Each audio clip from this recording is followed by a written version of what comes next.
Salut, aujourd'hui je vais inaugurer une nouvelle série de vidéos qui va s'intituler tout simplement « Je réponds à vos questions ». Sous-entendu, si tu as des questions, n'hésite pas, comme ça voilà, ça sera le format dédié pour directement répondre aux questions que tu peux me poser. Ou que vous me posez, parce que certainement je ferai des tirs groupés au fur et à mesure du temps, ou alors je regrouperai plusieurs questions qui sont liées à la même thématique. Donc en fait, ce qui m'a donné l'idée d'inaugurer cette série, c'est qu'en fait Philippe, c'est un photographe qui me suit depuis je sais pas combien de temps. Philippe, tu pourras le dire en commentaire. Et en fait, faisant suite à ma vidéo où je parlais des batteries, de la gestion d'énergie de ton matos photo, il m'avait dit tiens, ça serait sympa que tu nous expliques un peu comment tu gères tes cartes mémoire. Donc Philippe, j'essaye de te répondre dans cette vidéo. Alors en fait, pour la gestion de mes cartes mémoire, finalement, c'est pas super original. Ça suit un peu la même méthode que la gestion de mes batteries. C'est-à-dire que, surtout concernant les cartes mémoire, je prends que des marques, que des cartes mémoire fiables. Je prends absolument pas du premier prix. Je cherche pas du tout à sauter sur une occasion quelconque. Moi, je préfère franchement foutre 50 € dans une carte mémoire et puis que ça soit fiable, quoi. Parce que alors ça, c'est vraiment le genre de truc où t'as pas le droit à l'erreur. T'es en reportage photo. Je veux dire, tu vois, ça la ferait un peu moyen si tu retournes voir ton client, toi en cas d'un, je sais pas, d'un photo d'entreprise ou ce genre de choses, où tu dis tiens, je dois refaire les photos parce que j'ai eu un problème lié à la carte mémoire. Ça fait vraiment amateur. Bon, je te parle même pas de reportage type mariage. Enfin, dans tous les cas de figure, ça fait moyen, quoi. Donc moi, en fait, je suis fidèle à un type de carte mémoire. Donc j'espère que tu vas bien la voir là.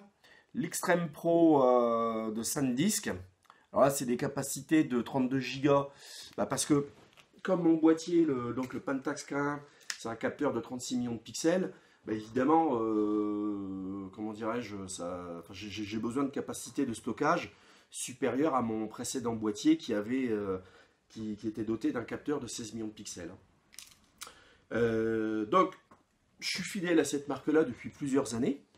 Tu vois, pour te dire, au fur et à mesure du temps, tiens, tu vois là, une carte de 4 Go, j'en ai qu'une, tu vois, je l'ai pas numérotée puisque j'en ai qu'une. Une 16 Go, pareil, ça c'est une ancienne carte que j'ai. Et puis, c'est des cartes aujourd'hui, ça va faire 6-7 ans que je les ai, tu vois, puis elles fonctionnent parfaitement. Donc pour dire, c'est du bon matos. Alors par contre, concernant les cartes de 32 Go, j'en ai plusieurs. Alors, sur le boîtier Pentax, déjà, ici, tu as 2 slots. Tu peux mettre, tu as 2 logements. Et puis bon, tu gères, c'est-à-dire que Pentax te permet soit, une fois qu'une carte mémoire est finie, automatiquement de transférer les photos suivantes sur la deuxième carte, ou alors soit que tu peux gérer, par exemple sur une carte t'envoie du RAW, l'autre t'envoie du JPEG, où tu peux varier soit les formats de capture, soit par exemple dans le cas où tu fais 2 JPEG, par exemple, je sais pas, tu vas recevoir un JPEG fin ou un JPEG,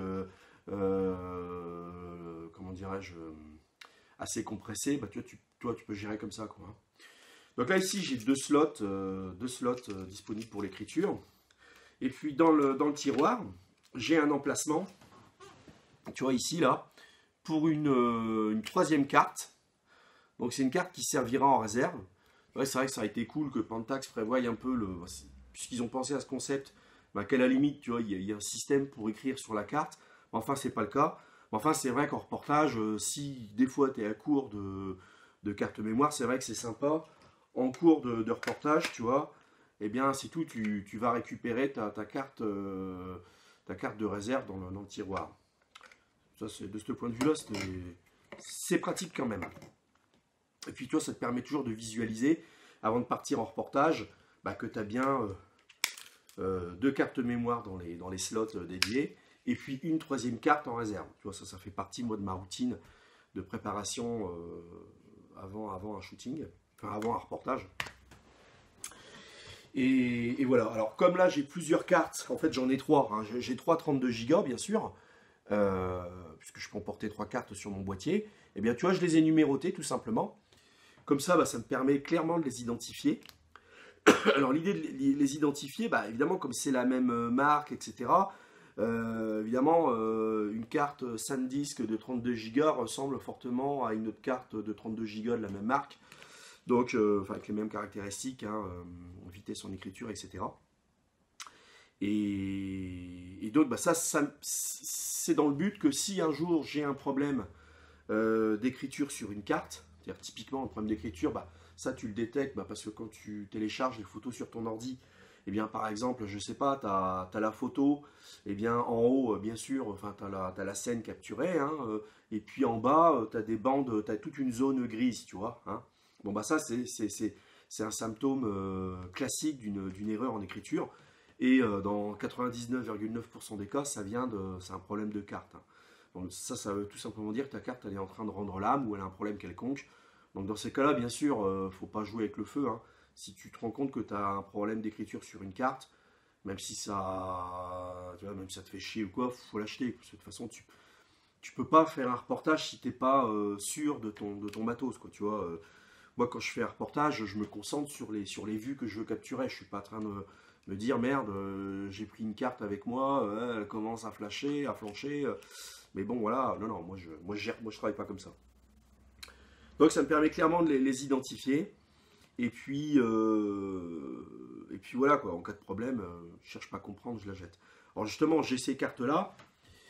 Alors en fait, pourquoi ces cartes-là? Bah en fait, sur un forum où je lis régulièrement les articles, bon, c'est un forum lié à la marque Pentax, bah, il y a des gens qui sont assez techniques, un peu geeks, tu vois. Et bon, alors eux, bien sûr, ils se sont creusés la tête, ils ont lu, ils se sont rendus sur 200 sites pour comparer les 5-6 cartes des différentes marques majeures. Et bon, après avoir tout comparé, après avoir fait comment dirais-je, des comparatifs, des tests, etc., bah, effectivement, ils avaient trouvé que cette carte-là, c'était la meilleure, cette carte-là qui offrait le meilleur rapport qualité-prix, hein, c'est-à-dire par rapport à la fiabilité, à ses caractéristiques techniques, et puis le prix, bah, c'était le meilleur compromis. Et effectivement, moi du coup, je me pose pas trop de questions, je cherche pas à gratter s'il y a de meilleures cartes qui sont parues entre-temps. Donc ça va faire quasiment 10 ans que je m'achète des cartes de cette famille. Hein. Donc c'est pour ça que j'ai une 4 Go, que j'ai une 16 Go, enfin j'en ai plusieurs des 16 Go, enfin tu vois, pour l'exemple, je te fais, voilà, je te fais voir des cartes de différentes capacités, mais de la même marque, hein, que j'ai acheté au fur et à mesure du temps. Et bien c'est vrai que depuis que j'ai ces cartes-là, j'ai jamais eu aucun problème. Tu vois. Si, il me semble que j'ai eu une carte de 16 Go, bah, certainement dans la première que j'ai achetée de la famille, qui un jour, comment dirais-je, m'a produit des erreurs d'écriture. Bon, bah là, je te dis, moi je cherche pas à comprendre, je la jette, point barre. Mais sinon, je te dis, ça, par exemple, cette 16 Go là, ça doit faire 6 ou 7 ans que je l'ai, tu vois. Donc j'ai pas non plus 10 000 cartes, mais par contre, j'aime bien avoir des cartes fiables, tu vois. Moi, vraiment, je déconseille d'acheter des marques premier prix. Enfin, je déconseille fortement de faire des économies sur une carte mémoire, parce que ça, évidemment, dans ton activité de prise de vue, dans ton action de prise de vue, je dirais plutôt, c'est stratégique, quoi. Tu vois, tu peux pas te permettre d'avoir quelque chose qui fasse, enfin une carte mémoire qui fasse défaut, quoi. C'est pas possible. Hein. Tu vas pas retourner voir les gens avec qui tu as fait un mariage la semaine d'avant pour leur dire bon, on va refaire les photos, tu vois. Mais dans tout type d'activité, de prise de vue, tu peux pas, peut-être encore la nature morte, mais enfin, et encore.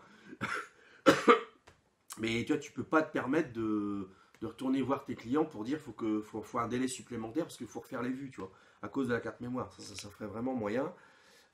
Puis bon, je te dis, tu peux pas partir tranquille sur un shooting, sur un reportage photo, si t'es pas sûr de ton matos à un moment donné. Mais vraiment, la carte mémoire, bon bah ça c'est un truc, tu vois, c'est rédhibitoire. Donc en fait, ma gestion, tu vois, elle est assez simple. Moi, je prends des cartes de qualité. Quand j'ai plusieurs cartes de même capacité, bah, je les numérote. Comme ça me permet vraiment de savoir qui est qui.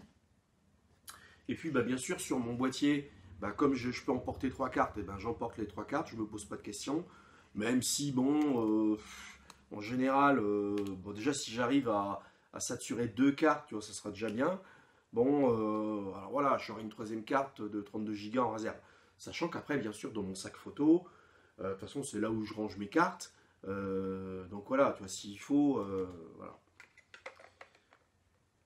Donc voilà comment je gère mes cartes, en fait, tu vois, c'est assez simple. Je prends vraiment des cartes de qualité et puis c'est tout, quoi, en fin de compte. Hein, je ne me pose pas plus de questions que ça.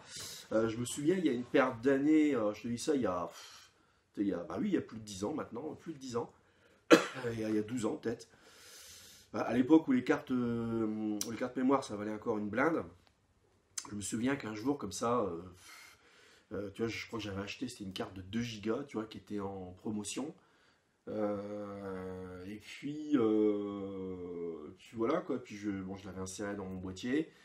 J'avais fait un reportage photo, enfin, heureusement c'était un petit reportage.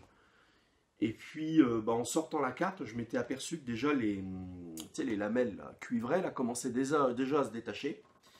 Heureusement j'avais réussi quand même à l'introduire dans le lecteur de cartes et puis bah, à extraire les photos. Mais dès que j'avais sorti la carte, et ben ça y est, les petites lamelles se démantibulaient complètement, quoi. Puis bah la carte, elle était bonne à acheter, quoi. Sachant que déjà dans la carte, j'avais sur le reportage photo, j'avais déjà une paire de photos justement qui comportaient des erreurs d'écriture. Hein. Tu sais, les erreurs d'écriture, donc c'est ce que je te disais, donc c'est-à-dire que tu as ta photo et puis tu as des bandes grises, tu vois, où tu as la zone du bas qui est complètement grise, par exemple. Et bah, ça, c'est typique d'un symptôme d'erreur en écriture. Hein. Et ça vient toujours de la carte. Hein, ça. Et donc, bah, suite à ça, vraiment, je me suis dit non, il ne faut pas faire d'économie sur une carte mémoire, ça ne sert à rien du tout. Et puis, il vaut mieux avoir des cartes fiables et puis travailler avec ça, quoi. Donc ça fait vraiment partie des choses sur lesquelles je ne cherche pas du tout à faire des économies. Et voilà. Donc là, bah, précisément la carte, mais je crois que je te mettrai le lien. Hein, c'est pas, je suis sûr, je vais te mettre le lien en dessous de la vidéo. Donc c'est une Extreme Pro. Toujours, bien sûr, enfin aujourd'hui c'est la norme. Hein, en vitesse d'écriture 10. 95, je crois que c'est millibaud par seconde en débit. Enfin bref. Enfin, c'est ces caractéristiques-là que j'utilise. Je te dis, je ne suis pas un spécialiste là, strictement sensus, là, d'un point de vue technique sur les cartes. Hein, je m'étais penché dessus, je te dis, il y a plus de 10 ans, tout au début, tu sais, quand tu avais des classes 4, des classes 2, des classes ceci, des classes cela, avec, là ici, je ne sais même plus ce que ça veut dire, là, le petit symbole, là, U3, là, enfin, ça aussi, c'est une signification. Mais bon, tu vois, je suis pas hyper calé, honnêtement, sur... je saurais pu te dire exactement tout ce que ça veut dire, tout ça. Moi, ce qui m'intéresse, c'est de prendre des cartes de classe 10 avec un maximum de capacité en écriture, en fait. Et puis voilà, c'est ce qui m'intéresse. Hein. Alors, à l'issue d'un reportage, tu vois, j'extrais toujours la carte du boîtier, puis je la mets en lecture dans mon ordi. Hein, parce que là, le débit de transfert est plus élevé que si j'utiliserais le câble pour relier mon appareil photo à l'ordi. Hein. Ça va beaucoup plus vite comme ça. Puis bon, bah, quand tu dois justement vider plusieurs cartes de 32 Go, bon, bah, à un moment donné, tu vois, le gain de temps est quand même appréciable, quoi. Bah écoute, j'essaie de répondre au mieux, tu vois, il n'y avait rien de sensationnel. Mais bon, voilà, bah, je reste à votre disposition pour répondre à vos questions si vous en avez. Puis vous en aurez au fur et à mesure du temps, c'est sûr. Et puis bah, nous, on se dit à bientôt dans une prochaine vidéo. Allez, salut!